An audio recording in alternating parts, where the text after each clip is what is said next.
These have been some of the craziest prison escape stories in history. They will absolutely shock you. There was once a dense island prison known as the Demon Island, claimed to be completely escape-proof. It was located near San Francisco, surrounded by freezing, swampy seawater on all sides. Swimming away was nearly impossible. The prison was enclosed by 6-meter-high walls. Yet what happened there in 1962 remains a mystery to this day. In early 1962, 3 inmates noticed that the wall behind a utility vent in their cell was weak. Over 4 months, they secretly used spoons stolen from the dining hall to slowly dig a tunnel. To avoid suspicion, they only dug during certain hours each day. The tunnel eventually led to a service corridor. There, they collected raincoats and crafted a simple raft. On the night of June 11th, they made fake heads using toilet paper and hair, placing them on their beds to fool the guards. Then they crawled through the tunnel, climbed to the rooftop, and used a rope to scale down the outer wall. Using the makeshift raft, they disappeared into the dark waters. The next morning, the fake heads were discovered. A massive search followed,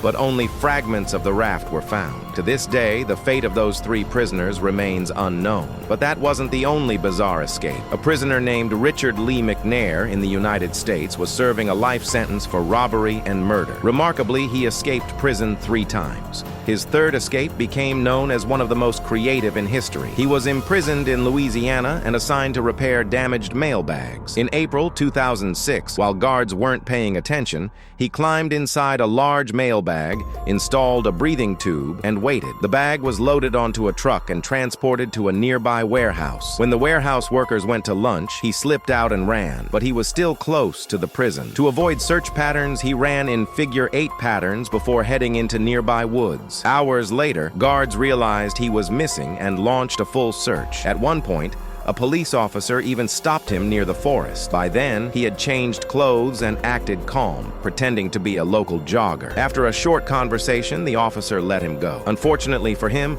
17 months later, he was captured again.